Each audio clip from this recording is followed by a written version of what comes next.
लड़की वाले आ गए। कामिनी का वजन बचपन से ही थोड़ा ज्यादा था। सब उसे क्यूट क्यूट कहकर बुलाते थे। कभी किसी ने चब्बी बेबी का नाम दे दिया, तो उसके माँ बाप ने भी कभी इस बात पर ध्यान नहीं दिया कि इतना ज्यादा वजन होना ठीक नहीं है। सब हंसी मजाक में ही टालते रहते हैं। पर अब उसकी शादी की उम्र हो गई थी और रिश्ते की बात चल रही थी। पता नहीं इससे कोई लड़का मिलेगा भी या नहीं। इतना ज्यादा वजन है इसका, फिर भी इसको ये समझ नहीं कि कम खाए। जब देखो भैंस की तरह मुंह चलता रहता है। कामिनी अपने लिए बचपन से ही ऐसी बातें सुनती आ रही थी और अब उससे बर्दाश्त नहीं होता था। मुझ में नहीं है समझ। आप में तो थी ना। जब मेरा वजन इतना बढ़ता चला गया तब ध्यान क्यों नहीं दिया?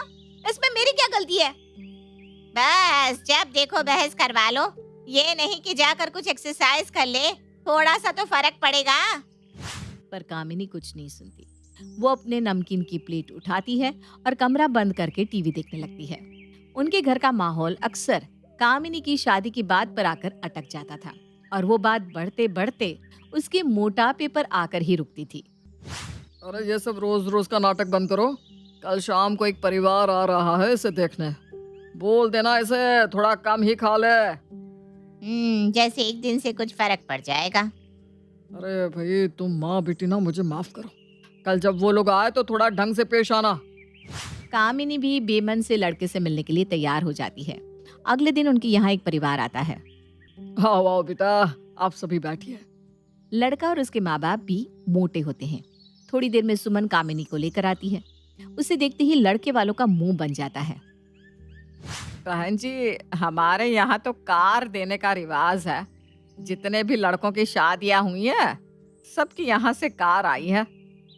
जी कार? अच्छा, ऐसा रिवाज हमारे यहाँ तो नहीं है। आपके यहाँ नहीं होगा, हमारे यहाँ तो है। अब आपकी इतनी मोटी लड़की के लिए रिश्ता लाए हैं, थोड़ा लिहाज तो आपको भी करना पड़ेगा। ये सुनकर कामिनी का खून जल जाता है, पर वो चुप रहती है। उसकी माँ इशारे से उसे नाश्ता परोसने के लिए कहती है। वो सबके हाथ में नाश्ते की प्लेट देती है और खुद भी ले लेती है और खाना चालू कर देती है। सुमन उससे न खाने का इशारा भी करती है, पर वो नहीं मानती। इतनी ही देर में तेज तेज कचर कचर की आवाज आने लगती है।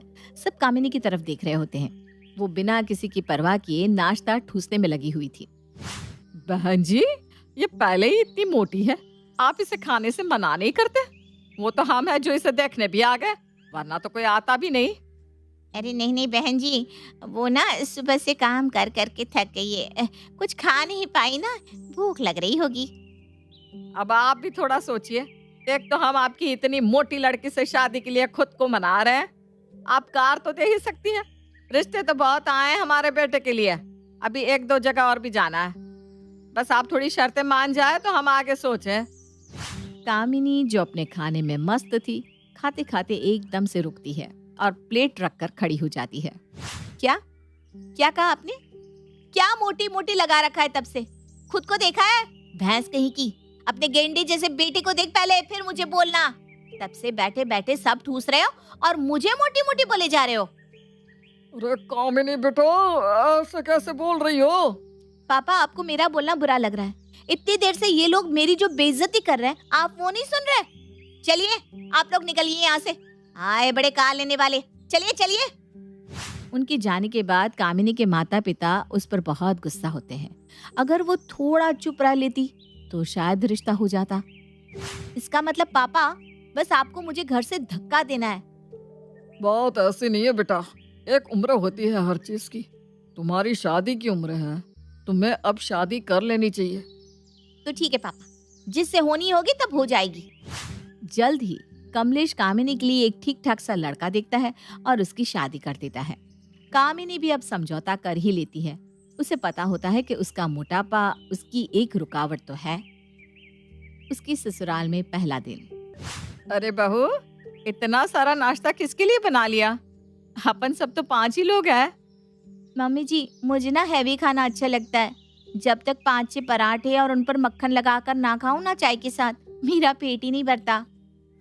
उसकी सास रजनी को बात अजीब तो लगती है, पर नई नई शादी वो कुछ नहीं कहती। जरा सी देर बीतती है, फिर वो वापस रसोई में घुस जाती है। अरे बहू, अभी तो 10 ही बजे हैं, अभी तो नाश्ता किया है, तुम वापस रसोई में क्या कर रही हो? माँ जी वो ना भूख लगने लग गई, सोचा फटाफट पाव भाजी बना लेती हूँ। है पाव भाजी सुबह सुबह, वो भी गर्मी के मौसम में? अरे भाभी इतना मत खाया करो, पहले ही इतनी मोटी हो। कामिनी को अपनी ननद की बात बहुत बुरी लगी। वो रसोई में चली गई, पर रात को उसने अपने पति सूरज को सब बताया। हाँ तो सही तो बोला उसने, तुम मोटी तो हो ही ना। देखो सूरज, तुम ना मुझे ऐसे मत बोलो, ये सब पहले देखना चाहिए था। अच्छा ठीक है, सुनो कल शाम को एक पार्टी में चलना है सबको। ऐसी साड़ी पहनना जिसमें तुम मोटी ना लगो। कामिनी को अपने लिए बार बार मोटी मोटी सुनकर बहुत बुरा लग रहा था। उसे अभी ससुराल में एक हफ्ता भी नहीं हुआ था।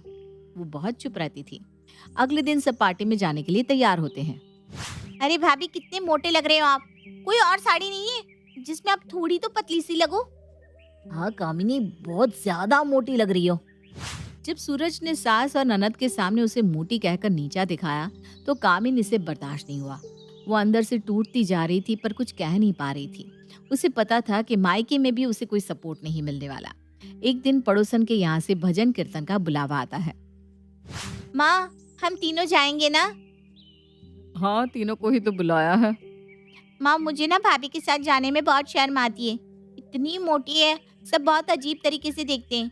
मुझे तो इनके साथ खड़े रहना भी पसंद नहीं है। हाँ बेटा, इसके साथ जाने में शर्म तो मुझे भी आती है, पर अब क्या करें, जो है यही है। थोड़ी देर में तीनों पड़ोसन के यहाँ पहुँचते हैं। अरे आओ आओ, कामिनी भी आई है, बैठो बैठो बेटा। उसके यहाँ चाय नाश्ता लगता है। कामिनी थोड़ी सी शर्मा शर्मी के बाद अच्छा खासा नाश्ता करती है। सब चोर निगाहों से उसे देख रहे होते हैं और खुसर पुसर कर रहे होते हैं। सुशीला थोड़ा ताना मारते हुए कामिनी से कहती है, अरे बहू, तुम्हारा पेट भर गया हो तो यहाँ आ जाओ। कोई भजन ही सुना दो। कुसुम और रजनी एक दूसरे की शक्ल देखने लगते हैं कि कहाँ इसे कुछ आता होगा। आज तो बहू नाक कटवाएगी, पहले तो ठूस ठूस कर खा लिया, अब इसको कुछ आता तो है नहीं, ये तो पक्का है। आता कहाँ से होगा, कभी अपनी जिंदगी में खाने के अलावा कुछ किया होगा तब कुछ सीखा होगा ना। तभी कामिनी बड़े जोश में माइक के पास आकर बैठने लगती है। उसके आसपास वाले थोड़ी जगह करने लगते हैं कि इतनी मोटी को जगह तो ज्यादा ही लगेगी।